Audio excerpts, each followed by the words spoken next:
दुर्योधन का ननिहाल गंधार अब कंधार बन गया। राजा भरत का ननिहाल कैकेय अब पेशावर बन गया।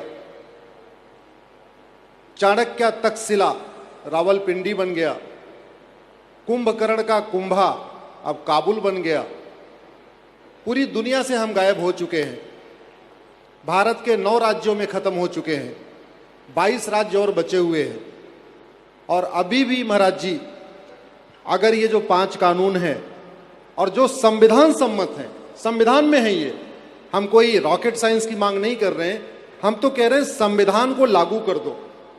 संविधान कहता है समान शिक्षा हो, संविधान कहता है समान नागरिक संहिता हो, संविधान कहता है घुसपैठियों के खिलाफ कठोर कानून होना चाहिए, संविधान कहता है जनसंख्या नियंत्रण कानून होना चाहिए, संविधान कहता है धर्मांतरण नियंत्रण कानून होना चाहिए। तो हम तो वो 20% बचे हुए संविधान को लागू करने की लड़ाई लड़ रहे, हम कुछ नया नहीं मांग रहे।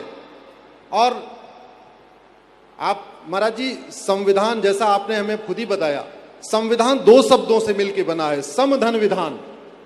समधन विधान बराबर संविधान। ऐसा विधान जो सबके लिए समान रूप से लागू हो, उसको कहते हैं संविधान। लेकिन दुर्भाग्यवश आप जरा देखिए, पाकिस्तान के अल्पसंख्यक कहते हैं हमको बराबर अधिकार दे दो, भारत का बहुसंख्यक कह रहा हमको बराबर अधिकार दे दो। पाकिस्तान का अल्पसंख्यक कहता है धर्मांतरण विरोधी कानून बनाओ, भारत का बहुसंख्यक कह रहा है धर्मांतरण विरोधी कानून बनाओ। पाकिस्तान का अल्पसंख्यक कहता है हमारे मंदिरों को सरकारी कंट्रोल से मुक्त कर दो, भारत का बहुसंख्यक कह रहा है सरकार हमारे मंदिरों को सरकारी कंट्रोल से मुक्त कर दो। भारत इकलौता ऐसा देश है जहां बहुसंख्यकों के धार्मिक स्थान सरकार के कंट्रोल में है, अल्पसंख्यकों के नहीं। पूरी दुनिया में इसका उल्टा होता है। भारत में एक भी चर्च, एक भी दरगाह, एक भी मजार, एक भी मस्जिद सरकार के कंट्रोल में नहीं है। 4 लाख मंदिर सरकार के कंट्रोल में है। वही लड़ाई हम सुप्रीम कोर्ट में लड़ रहे हैं।